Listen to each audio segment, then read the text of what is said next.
And welcome to Hannity. And tonight, the general election is only 40 days away, and Donald Trump is campaigning harder than ever. Now, Newt Gingrich, he'll join us in just a minute. But first tonight, while the GOP nominee tries to explain to voters how he will make their lives better, well, the Clinton campaign is sinking to a new low. They're trying to falsely paint Donald Trump as a sexist. They're dragging out 20-year-old claims which have been proven to be misleading from former Miss Universe winner Alicia Machado. Now, Clinton also failed to mention Miss Machado's connection to a 1990s attempted murder and threats of violence that she made against a judge in her home country of Venezuela. Now, while Hillary Clinton rolls out stories from questionable characters like Miss Machado, the Washington Post is raising red flags about Hillary Clinton's own troubling history with women connected to her husband's transgressions. Now, it's a huge story on the front page. The headline reads, "Enabler or Family Defender: How Hillary Clinton Responded to Her Husband's Accusers." Now, the story goes on to describe in detail Hillary Clinton's efforts to discredit and fight back against accusations from her husband's many accusers. Now, take a look at several attempts by Hillary in the 1990s to flat out discredit the women or blame their scandals on something else other than her own husband. Watch this. Off the phone and tell me that she said sort of wacky things which we thought were attributable to the fact that she was terrified. People have been harassing my husband for, I don't know, ever since I've known him. I have to believe that it is in large measure motivated by people who just flat out disagree with the kind of politics and policies that my husband believes are best for America. The great story here, for anybody willing to find it and write about it and explain it, is this vast right-wing conspiracy that has been conspiring against my husband since the day he announced for president. Now, those examples are just the tip of the iceberg from Hillary and Clinton confidants on these issues. Now, in regards to Bill's relationship with Jennifer Flowers, who in 1992 claimed to have had a 12-year relationship with the future president, well, Hillary responded to Flowers' story by telling Vanity Fair, quote, "Well, if we've been in front of a jury, I'd say, Miss Flowers, isn't it true you were asked by the AP in June of 1990 and you said no? Weren't you asked by the Arkansas Democrat and you said no? I mean, I would crucify her." Wow, crucify her? Really?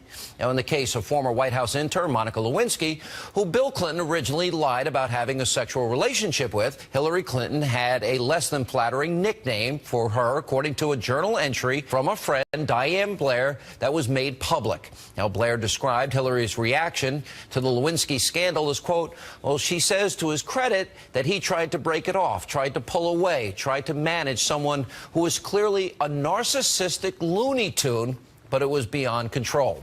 Now, when Hillary was given a chance to deny that she ever said that about Monica Lewinsky in an interview with Diane Sawyer in 2014, well, she declined to comment. Then there's Paula Jones, who in 1998, Bill Clinton wound up paying $850,000 in an out-of-court settlement for her to drop her sexual harassment charges against him. Now, according to the New York Times, CNN, and many other outlets, longtime Clinton ally James Carville said this about Paula Jones, quote, "If you drag a $100 bill through a trailer park, you never know what you'll find." Now, we also can't forget about the term bimbo eruptions. Now, that was coined by Bill's own 1992 presidential campaign to refer to the women who made accusations against the candidate. Now, if those damning examples aren't enough, well, over the years, I have interviewed many of Bill Clinton's accusers, and here's what they've told me. Take a look. You described a scene where he was biting on your lip, and then when it was all over, he was leaving. Said, "You better put some ice on that." Yeah, and casually put on his sunglasses and walked out the door. I was sitting there crying and so upset at the time, and I felt like somebody, that the next person would be somebody coming through the door to get rid of the body.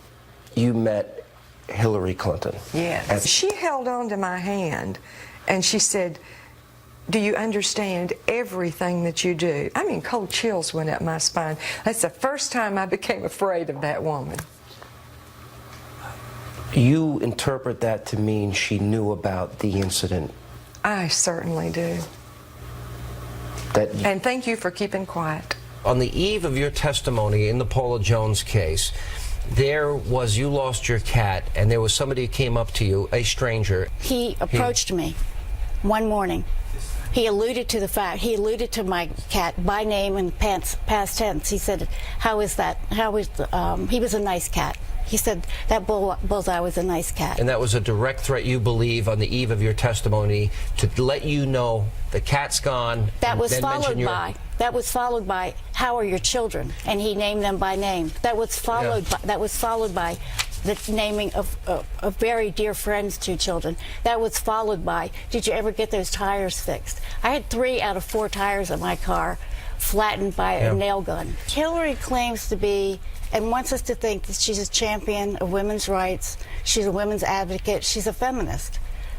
She has enabled his behavior for over 30 years. I personally feel that if I had not become public when I did, even though I had not planned it, that I wouldn't be sitting here talking with you now. I think something would have happened to me. I think most of the women that have been involved with Bill Clinton have told of situations where they were threatened. When all's said and done, are you glad you did all of this? Yes, because I knew I was telling the truth and I had nothing to hide. And once and for all, I hope the world realizes that I was telling the truth and I wasn't just making it up. Now, what's perhaps most disturbing about all of this is Hillary Clinton's blatant hypocrisy about a woman's right to be believed in cases of sexual assault. Now, last November, she ignored everything we just covered and tweeted, every survivor of sexual assault deserves to be heard, believed, and supported. Well, if only she gave the same courtesy consideration to the women she smeared, slandered, and besmirched for decades. Here now with reaction, former Speaker of the House, Fox News contributor Newt Gingrich. Mr. Speaker, she now wants to bring this issue up about words that she doesn't deem appropriate by Donald Trump. To me, this now opens a door. And that is not just the allegations of exposing oneself, of groping and grabbing and fondling against a woman's will, or Juanita Broderick's claim of rape, but how these women were treated and the names they were called by her and Clinton as surrogates. If this is now, if they're going to bring it up, I say it's fair game. What's your reaction? Well, look, I think when you run for president, everything is fair game. The question is whether it's the right thing to be doing to elect Donald Trump. What I was really struck by, and I just did a newsletter to go out this afternoon on what I described as Clinton's gutter campaign. She has a fair chance of winning if they can keep this campaign down in the gutter. If it's he said, she said, and it's a personality thing, she has a fair chance of winning. She has zero chance of winning if Trump can discipline himself and run this at a very high level. She is wrong on taxes. She's wrong on trade. She's wrong on jobs. She's wrong on the Middle East. She's wrong on corruption. And I frankly think that what the Clintons did in Haiti and the way in which they exploited and ripped off poor Haitians is vastly more powerful to the average American. I'm not defending Hillary Clinton or Bill Clinton, and I think you're right. It's fair game. The question is it a fight that they've thought about? Well, there are two different questions. You know, in other words, no, I'm a talk show host. I do a show. I know. And to me, it's fair game. Am I saying that this is something Donald Trump should do? I actually agree with you. I thought the last moments of that debate the other night, when he looked out in the audience and said, I can say a lot here, but I'm not going to, was pretty powerful. But I'm not running for president. And my job is to inform our audience. And there are a lot of people watching that never heard the name Juanita Broderick, Paula Jones, Kathleen Willey, or Jennifer Flowers. So if she wants to make it part of the campaign, I can spend a segment or two on the show and inform them of who these people are. I mean, look, you have the right to do anything you want to, and you have a very popular show, and your audience likes what you do. If you're asking me about the campaign, and if you're asking me about the choices of the American people, there are so many things that are devastatingly bad about the Clintons, and so many things that she has done wrong. And her positions ideologically are so wrong. I mean, if I could get every American to walk into the voting booth thinking about the Clinton Foundation ripping off poor Haitians, thinking about the kind of places that gave money to the Clinton Foundation, thinking about the degree to which all of her policies overseas were wrong, thinking about the radical left-wing Supreme Court she'll appoint. There are so many things that end up being 70-30, 80-20 against her, that don't get you involved in this kind of personality fight. This is a choice election. I agree. Yeah. Listen, in principle, look, you're one of the brightest political strategists in history, and that's proven itself over and over again.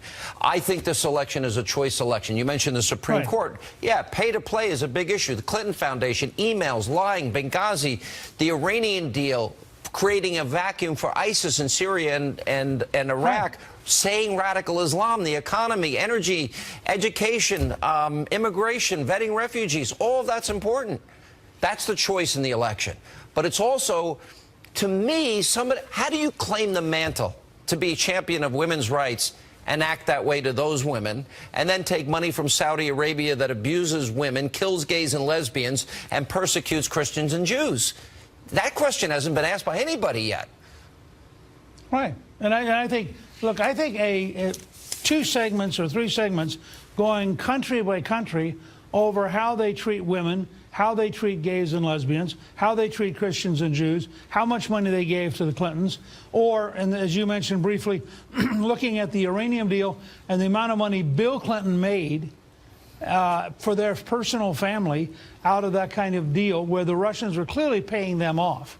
I think there are lots of things. The challenge you've got with the Clintons is nobody has been better at being in the mud than they have.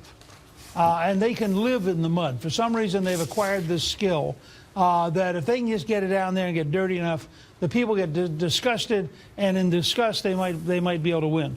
The clearer it is how bad they are, the clearer it is what the choices in your life are. You know, for every American to understand, this is how bad the economy is going to be. This is how she's going to kill jobs. This is how bad our security is going to be. These are the risks she's going to take bringing in unvetted Syrian refugees. I mean, there are so many things wrong with the Clinton campaign that if we could find a way to get that across, she gets crushed. And you saw it in the debate the other night. The strongest points for Trump were the first half of the debate, where they were on big issues, and on every big issue he was beating her. And then Lester helped her get off onto junk, and it was totally one-sided. I've said over and over, this was the Holt Clinton versus Trump debate. And let me tell you, I believe Anderson Cooper will be vastly worse. I'm going to get back into these choices that people will have in 40 days from now. When we get back, we'll have more with former Speaker of the House, Newt Gingrich, and also coming up later tonight. You see all the days off that Hillary takes? Day off, day off, day off. Pretty good schedule. Donald Trump continues to question Hillary Clinton's stamina. We'll check in with Monica Crowley and Judge Jeanine Pirro. That's coming up, and much more tonight, straight ahead on Hannity.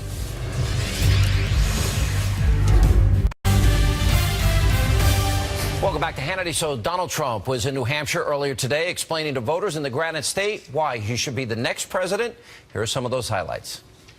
We're going to take on the special interests, the lobbyists, and the corrupt corporate media that have rigged the system against everyday Americans, and they've rigged it for a long time. We're going to create millions of new jobs, and we really need them. We need jobs. People have given up looking for jobs. We're going to create trillions of dollars in new wealth for our communities and rising wages for every worker in America. We're going to create a new government that serves you, your family, and your country. We're going to end the Clinton corruption. She's a globalist who has made a career of taking jobs from our country and giving them to other countries. I'm not running to be president of the world. I'm running to be president of the United States of America. And we continue with former Speaker of the House, Fox News contributor Newt Gingrich.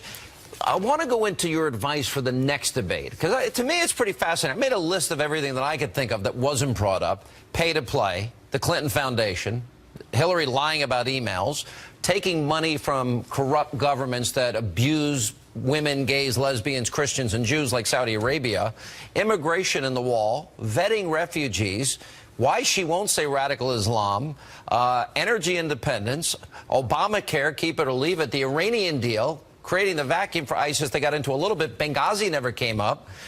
And the Supreme Court. That's a lot of ground not to cover in 90 minutes and wasting time on a birther issue, in my view. How does Trump get all of that in? Because I think fundamentally you're right. On substance, that's what's going to drive people to the polls and should be the deciding factor in the election in 40 days. Well, look, I think that there's a very simple technique that Trump has to pick up. I first learned from watching Ronald Reagan, not just in debates, but in interviews. There's two steps. First, you have to know what you want to communicate. What is it that you want people to know? Second, whatever you're asked, you give it a half-sentence answer and pivot. So he says, well, what about this birther issue? And you say, you know, that really was a long time ago and doesn't actually matter to people. But let me tell you, when I think about people in America today who don't have a job, who don't have insurance for health, who don't have safety, I think about the people in Chicago who are getting shot and killed. So you give Lester Holt a half second, or in the case of when you're going to be dealing with, I think, his most determined opponent in Anderson Cooper. You listen patiently to whatever Anderson says. You give him 2 or 3 words on whatever he asks you, and you pivot immediately to what you want to talk about. And you don't worry about Hillary. When I debated, people thought I did pretty well because I wasn't talking to either the moderator or the other candidates. I was talking to the American people. And every single question I wanted to turn back to the American people. And I didn't actually care very much what they asked me. You can't. By the way, I know you for years. I agree with you. I'm sitting here. Shouldn't every answer have a three parts to it? Number one, she didn't do it in 30 years. A quip. It should have, well, it hasn't worked up to now, and here's my solution. Wait, 46 years. I fact-checked. Hillary Clinton's first campaign is Joe Lieberman for state Senate, not U.S. Senate, state Senate. What about Barry 1970. Goldwater? No. This is a period as a liberal Democrat. She has been a liberal Democrat activist for 46 years. And this is something Trump needs to understand. She is a Yale Law graduate who, for 46 years, has practiced being glib, has practiced being persuasive, has practiced saying things that have no meaning. So if you want a glibness test, Trump will never beat her. This is what she does well. She does words. Now, what he does is he actually builds buildings. He actually builds companies. He actually creates jobs. And he has to set up a rhythm of distinction, which could be as simple as saying, you know, there you go again, lots of words, no product. Let me tell you what I would do. And very simple, 10 words, now you're on to your topic. But he's got to walk in that room knowing the messages he wants to get across. Notice what she did brilliantly the other night. They had set up all of their allies in the news media to make this whole case about Machado. And she suddenly realized with less than 3 minutes to go, she hadn't gotten it into the debate. And it was all based to be triggered by the debate. So if you actually read the transcript, she suddenly goes, whoops, over here, gets Machado in, she's done her job. Now it's going to roll out and everybody will be able to talk about it for 4 days. She knew exactly what she wanted to accomplish, and she distorted the whole debate to get her point in to trigger all the news that they'd already set up. It kind of broke down, though, on her, didn't it? Considering the woman threatened to kill a judge, and a woman apparently was suspected of being an accomplice in a murder case. No, but this is like Ferguson. This is like Benghazi. This is like being shot at when she landed in Bosnia.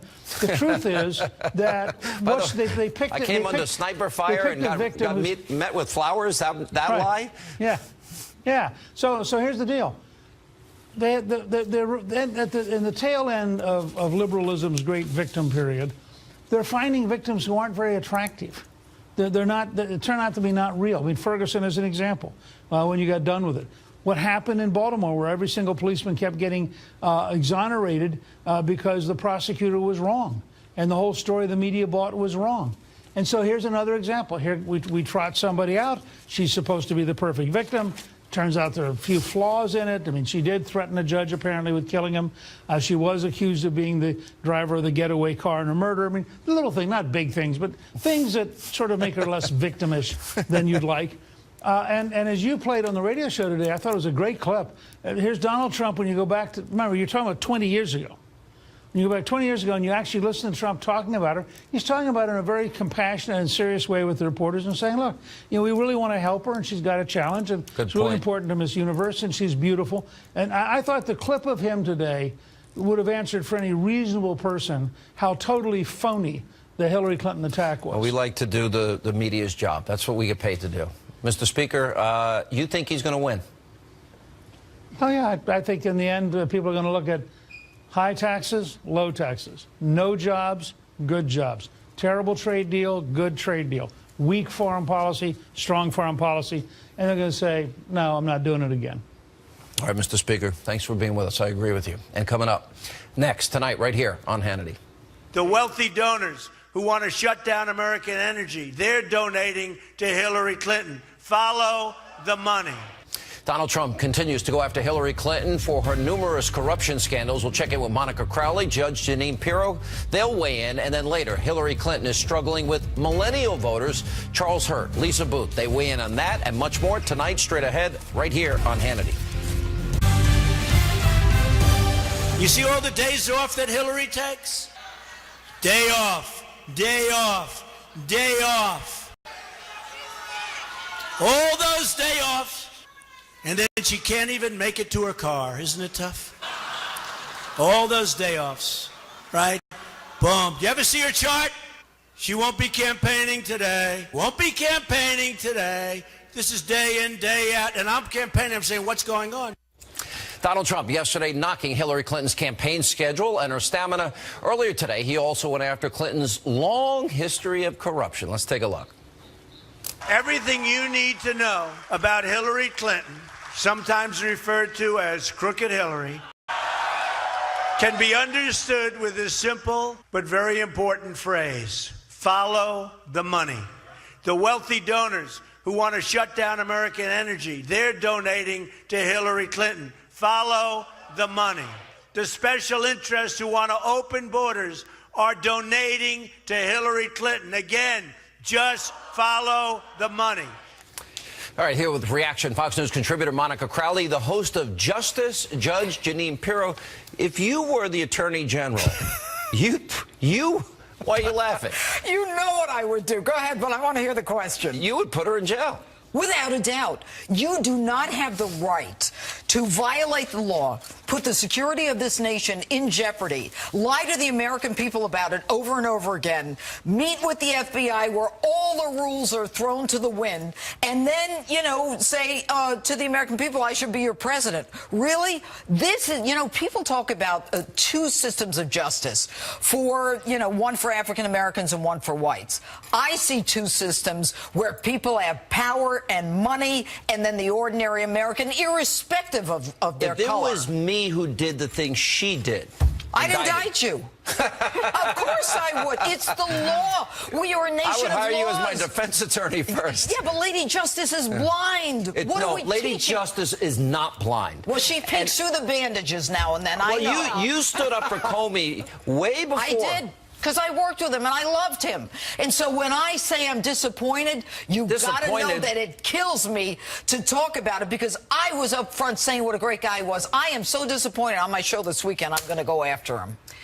You know, when you're in a banana republic, you have low standards because you know you're in a banana republic. We are in the United States of America. We have higher standards. And what's so outrageous and unbelievable about what's happening with the FBI investigation, the Comey farce, the fact that Hillary lied to the FBI, lied to Congress, and it's no big deal. Why did they give them all immunity?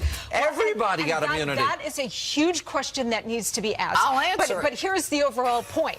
When you have a Department of Justice, Sean and Jeanine, that is corrupted, okay, because that is the one bulwark in this republic for the people to make sure that there is an impartial enforcer of the law. When you no longer have that, as we don't under this president and this attorney general and this FBI director, the whole system falls apart. And that's what we're seeing. And that's one of the big reasons why Donald Trump has such traction. She did sell access to her office. More than half the people that got access to her when she was Secretary of State were donors of the Clinton Foundation. Others got access, and then they got benefits, financial benefits from all this. So the Clinton Foundation, emails, pay-to-play, Saudi Arabian money. I mean, none of that came up in the first debate. I'm getting the impression Donald Trump took enough incoming from her that he's going to take the gloves off. Well, let's hope he does take the gloves off, because as we all know, you know that first debate, you remember Mitt Romney won. It doesn't matter. It's the second and third that really matter. But what he's got to do is he's got to prosecute her. No more Mr. Nice Guy. No more Chelsea was in the audience. That's hogwash. Chelsea's heard it all before, and she's even heard it from you, Donald. But what we've got to do is try to make sure that Donald Trump gets out what the Department of Justice and the FBI is not willing to unearth. And that is the whole purpose behind this server, was to cover what they were doing in the pay-to-play 501c3 alleged charity. I agree with you. And do you see this happen? I mean, look, Donald Trump has said, the next Attorney General, the statute of limitations is not expired, is it, Miss No, Counselor? it is not expired. And also, the immunity that was given to these 5 people does not last until if there's a new Department of Justice, they can still be prosecuted. It's just that limited immunity that they gave them. Okay. No wonder they didn't have a case. They gave everybody involved immunity. Yeah. You know, it's like somebody robs a bank and you give the bank robber and the getaway driver immunity. Of course you have no case. Look, he needs in the second and third debates, and from now on throughout the campaign, he needs to be talking about the C word, corruption. Clinton Foundation, emails, server, Benghazi. Corruption and change. The Comey we farce. Got to change the direction of the country. And by the way, her serial lying about all of this. He needs to pound that and get in her face in both debates about that. You know, but there's a fine line. I mean, and I think everybody told him before this debate, okay, remember Rick Lazio, don't get in her space. Well, hang on. No, this is a fair analysis going in. He showed he could take her punch, showed he can stand at that stage, showed that he had a different vision for the country. But he did leave an awful lot on the table. And more importantly, I think Lester Holt, how do you not talk about the Clinton Foundation or emails or immigration or vetting refugees or radical Islam or or energy or education or the Iranian deal? How do you not bring these things up? You do that in 90 uninterrupted minutes. You do that when you make a decision that you're not going to question her the way Matt Lauer did, and he doesn't want to get the heat from NBC. Well, now he's getting the heat the other way. Yeah, but he doesn't work for us. When you're a Republican candidate, you know you're never going to get an impartial, fair moderator. That's baked into the cake. The question is how you handle the questions and how you can handle yourself. Donald Trump should not be talking about himself. His whole rationale for this campaign was, I don't need this job. I'm rich, I have a great family and a great business. I'm doing this for the American people and the country. Well said. Stop talking about himself and make it about the future of the country. Don't forget, Judge Jeanine is planning to go off this weekend. You don't want to miss it. Saturday and Sunday night, 9 p.m. right here on the Fox News Channel. And coming up next tonight, Hillary Clinton is desperately trying to court millennial voters as a new poll shows, well, she has good reason to be very worried. Charles Hurt, Lisa Booth. And then later tonight, President Obama was asked by a Gold Star mom why he refuses to use the term, even to this day, radical Islam. His answer, stunning. Dr. Gorka responds, and much more tonight.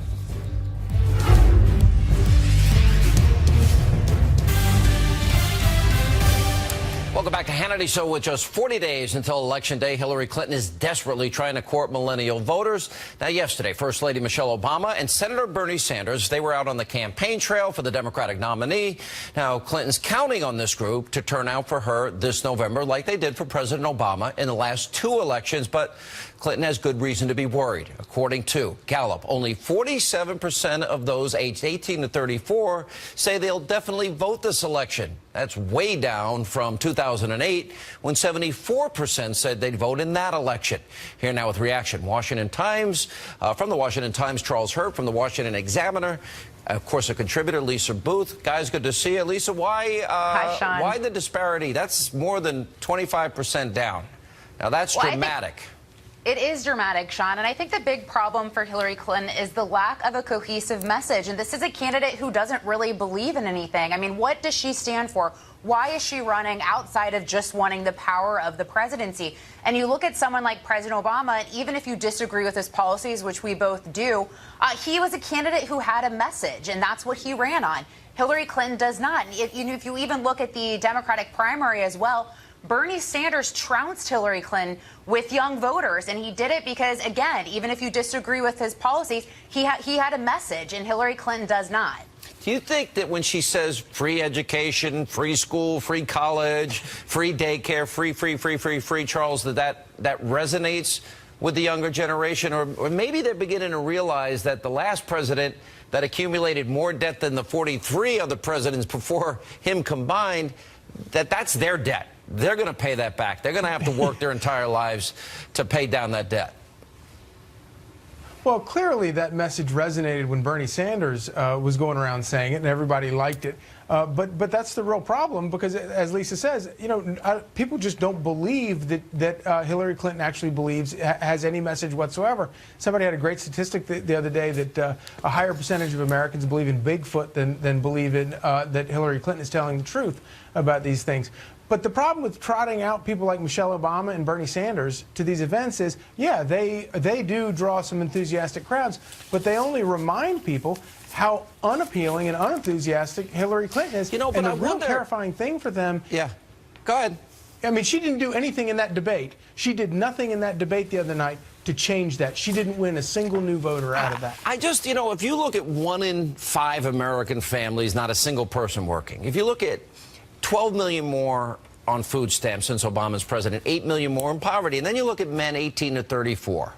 1 in 6 are either in jail or they live in mommy and daddy's basement. Now, at 18, I didn't count on mommy and daddy. I paid every penny of college myself. I was out on my own. I worked since I was 8 delivering papers. I'm not so sure that they don't begin to see here how dire the economy is, because they're living it. You know what I'm saying? I think they've got to see that job opportunities aren't available. Well, and Sean, it's been particularly tough for young Americans as well. They don't have a lot of opportunities, especially post-graduation. You look at the average student has a student loan debt of something like $35,000. So they are struggling under President Obama's failed policies.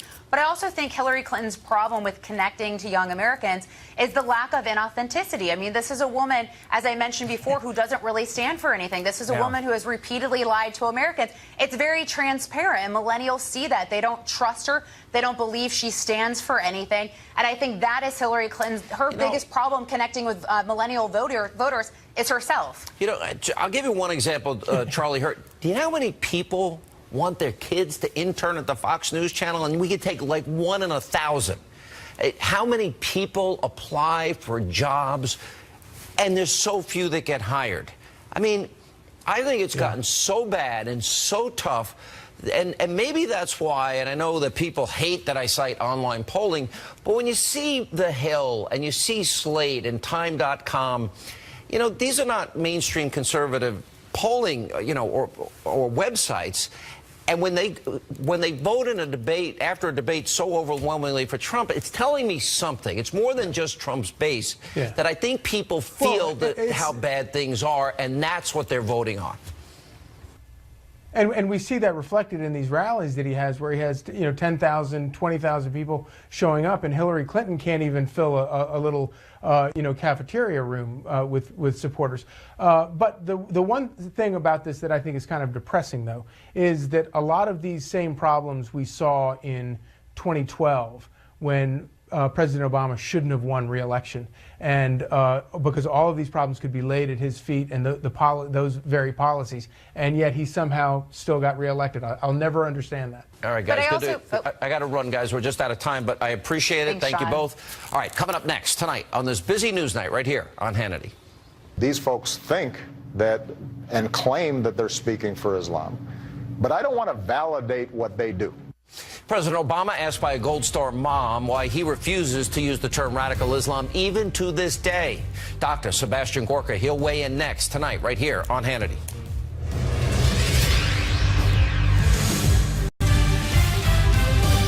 And welcome back to Hannity. So last night during a Clinton News Network town hall, President Obama was asked by a Gold Star mom to explain why he refuses to call our enemy what it really is. Take a look.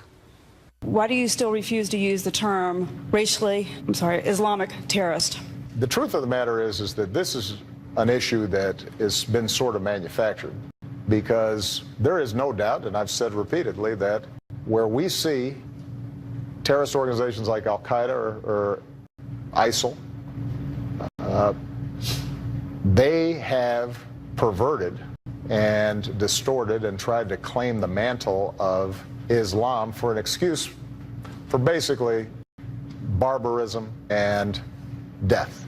These folks think that and claim that they're speaking for Islam. But I don't want to validate what they do.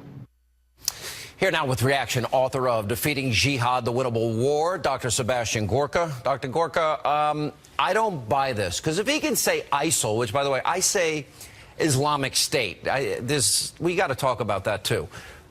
Isn't that saying Islamic? But he did say at one time the Islamic State is not Islamic. So, I mean, there is a real utter refusal to acknowledge the connection. Why does he refuse to do this? What's the real reason? It's like that good old joke, right? The Islamic State, it's not Islamic and it's not a state. It's absurd. Why doesn't he do it? The first thing I'd like to ask is he an imam? Is he an Islamic theologian? What are his credentials for saying whether or not what ISIS does is Islamic or not? He says it's a perversion of Islam. Based upon what? I'd love to know what his credentials are. Now, why he doesn't call it by its name is because he cannot admit what the enemy is. Because if he does, the whole left-wing edifice of multiculturalism collapses. And on top of that, the last 7.5 years of American counterterrorism policy is proven to be an utter failure, You know, Sean. I sadly believe we're going to look back and we're going to have another attack, and then there'll be another 9/11-like commission report.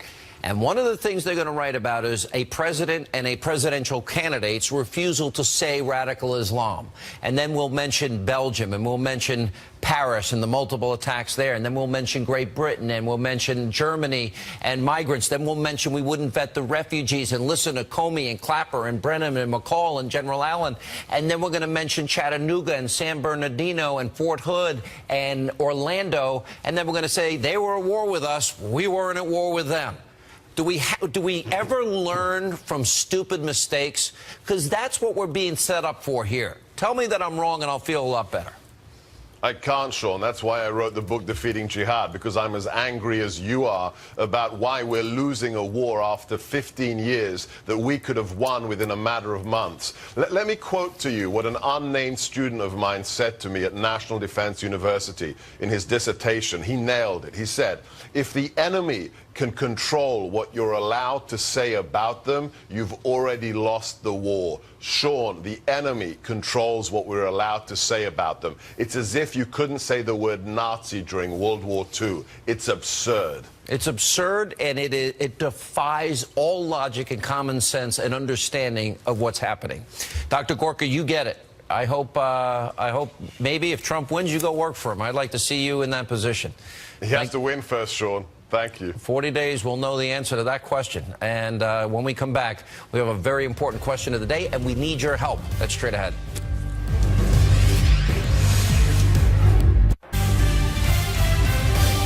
And welcome back to Hannity, and it's time for our question of the day. Do you think Hillary Clinton's past treatment of Bill's accusers is a legitimate campaign issue?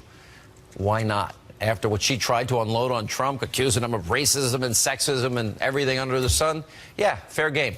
Just go to Facebook.com/Sean Hannity. Tell me if I'm right or wrong. @Sean Hannity on Twitter. Fortunately, that's all the time we have left for this evening. Thank you for being with us, and we will see you back here, hopefully, tomorrow night.